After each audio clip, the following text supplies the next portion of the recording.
एक जैसे आप लोगों के स्मरण में होगा कि श्राद्ध पक्ष के अंदर चुटकी भर आटा दरवाजे की दोनों चौखट पर डाला जाता है। किसी किसी के यहां दरवाजे पर आटे से रंगोली बनाई जाती है। कहीं देखिए आप लोगों ने कि नहीं देखी? स्मरण में होगा किसी के दरवाजे पर आटा डाला जाता है। वो देव पितर के भाव से डाला जाता है। जिस बेटे बेटी का मंगल विवाह नहीं हो रहा हो, शुभ कार्य की सूचना नहीं आ रही हो, बहुत दिनों से एक फाइल कहीं लगी हुई है, अटकी हुई है, नहीं काम हो रहा, हम उनसे कहेंगे ये जो 16 दिन श्राद्ध के हैं, जितने दिन निकल गए, जितने दिन बचे हैं उन दिन में आपके दरवाजे के बाहर एक चुटकी घर से आटा लाकर चौखट के इस ओर चौखट के उस ओर दोनों जगह चुटकी भर आटे को डालना प्रारंभ करो। 16 दिन श्राद्ध के पूर्ण हो। जब अमावस्या आए, किसी जलाशय, सरोवर, तालाब, बावड़ी, कुआं उसके पास में घी का दिया लगाकर आना, बाबा से प्रार्थना कर कर आना। केवल 22 से 24 दिन निकलते हैं और घर में कोई शुभ कार्य की सूचना आना प्रारंभ हो जाती है। वो देव पितर का कार्य, वो कार्य देव पितर का। वो देव पितर किस तरह से करेगा? बेटे की शादी, बेटी की शादी, हम कहें किसी के 42 साल भी अगर उम्र हो गई है, 40 साल, 42 साल, 35 साल, 38 साल, शादी नहीं हो रही तो कर कर देखना। एक बार बाबा से प्रार्थना कर कर देखना। देव पितर का कार्य क्या है? घर में शुभ कार्य को करवाना, घर में अच्छी चीजें लाना, गर्भ में जो बच्चा है उस बच्चे को शरीर पूरा देना, ये देव पितर का कार्य है। पितृदेव और देव पितर में बहुत अंतर है, बहुत अंतर। एक चुटकी आटा, अब तो थोड़ा सा रंगोली का काम ज्यादा हो गया, नहीं तो हमने पहले भी कथाओं में कहा है कि 3 जगह पर आटे की रंगोली काम करती है, जिसका फल 1000 गुना होता है। 3 जगह पर आटे की रंगोली काम करती है, हमने पहले भी कहा। पहला, पितरों की पूजन हो रही हो, पितरों का पाटा भरा रहा हो, पितरों के लिए जोत लग रही हो, पितरों के लिए या अन्य स्थान पर कहीं पूजन हो, तो वहां पर आटे की रंगोली काम आती है। वहां पर रंग बिरंगी या पत्थर की रंगोली नहीं, मिट्टी की रंगोली नहीं, आटे की रंगोली काम आती है। दूसरे नंबर पर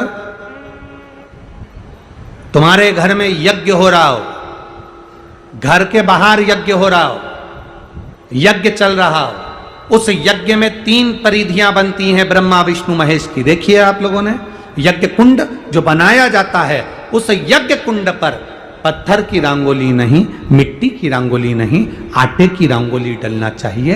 ये पहले डलती थी, अब लोगों ने फैशन में दूसरी डालना प्रारंभ कर दी।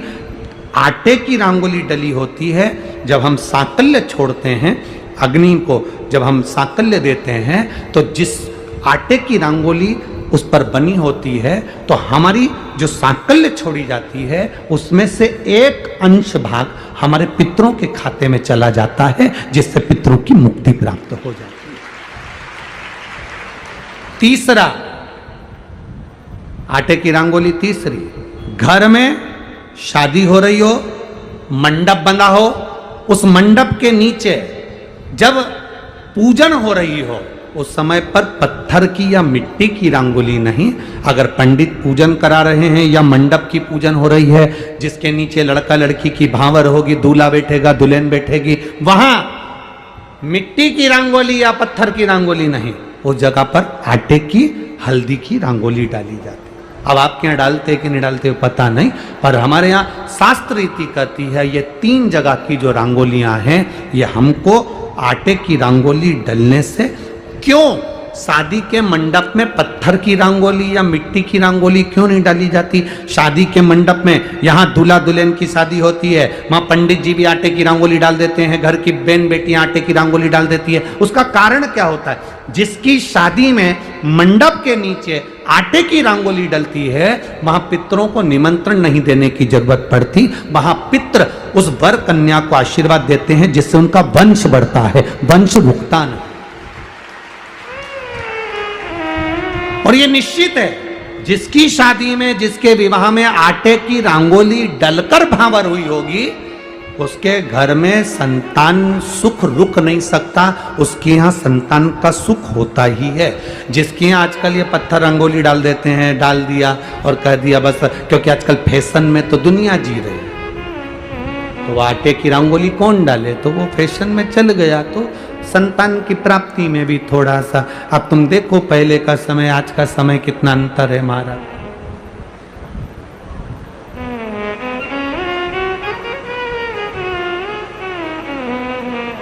पहले के समय में संतान का सुख शादी के 1-2 साल में प्राप्त हो जाता था। आज के समय में संतान का सुख जब तक डॉक्टर के यहाँ दोनों जांच नहीं करा कर जाए, दिखा कर नहीं आ जाए। सब लोग कह रहे हैं डॉक्टर साहब जरा देखो संतान, डॉक्टर साहब बोले जांच करना पड़ेगी, बहू की भी जांच हुई, बेटे की भी जांच हुई, सब अच्छा है, उसके बाद भी संतान का सुख नहीं, उसके बाद भी संतान की प्राप्ति नहीं। शिव तत्व को जानने के लिए शिव महापुराण की कथा कहती है 3 जगह आटे की रंगोली की मूलता है। बोलेंगे आप लोग, पहला स्थान दरवाजे की चौखट, दूसरा स्थान बोलते जाओ जल्दी यज्ञ कुंड, तीसरा स्थान शादी का मंडप, जहां पर भले चुटकी भर आटे की रंगोली बने पर वो जरूरी है। 3 स्थान आटे की रंगोली के मूल। ये उसी तरह है जैसे तुम्हारे दरवाजे पर तुम मोती की बंदरवाल लगा लो, चमकदार बंदरवाल लगा लो, हाथ से बनी हुई बंदरवाल लगा लो, पर जब तक तुम आम के पत्ते की बंदरवाल नहीं लगाते तब तक घर में लक्ष्मी का प्रवेश नहीं होता है।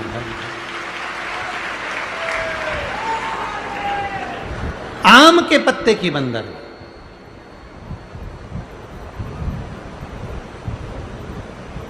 कहा गुरुजी आम के पत्ते की क्यों? तो शास्त्र कहता है, शिव महापुराण में उमाखंड कह रहा है,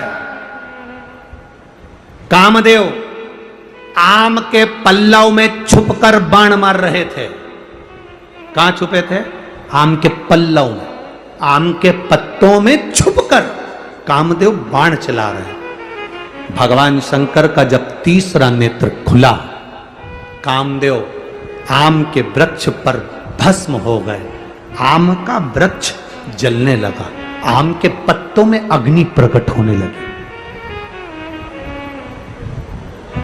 तब वरुण देव आए और वरुण देव ने आकर हाथ जोड़कर निवेदन करा, बाबा बाबा।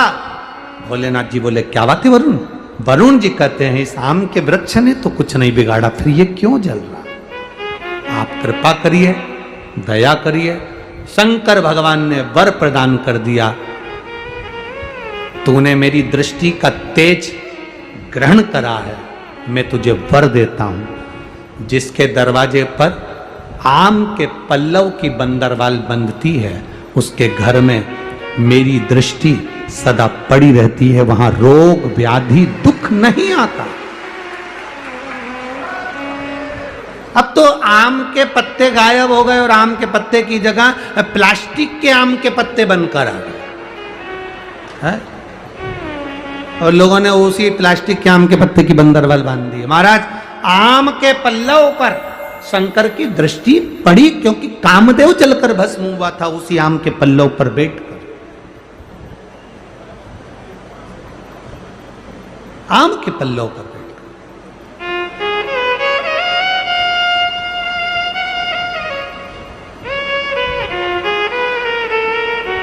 महाराज शिव कथा कर रही है, भगवान शंकर का संवाद कर रहा है, भगवान शंकर का स्मरण कर रहा है। जब सुप्रिया ने अपने पुत्र से कहा, वृषकेतु से कहा कि शिव भक्ति से भगवान शंकर को एक लोटा जल जब हम पितृपक्ष में भी समर्पित करते हैं, हमारे पूर्वजों को वो जल प्राप्त होता है।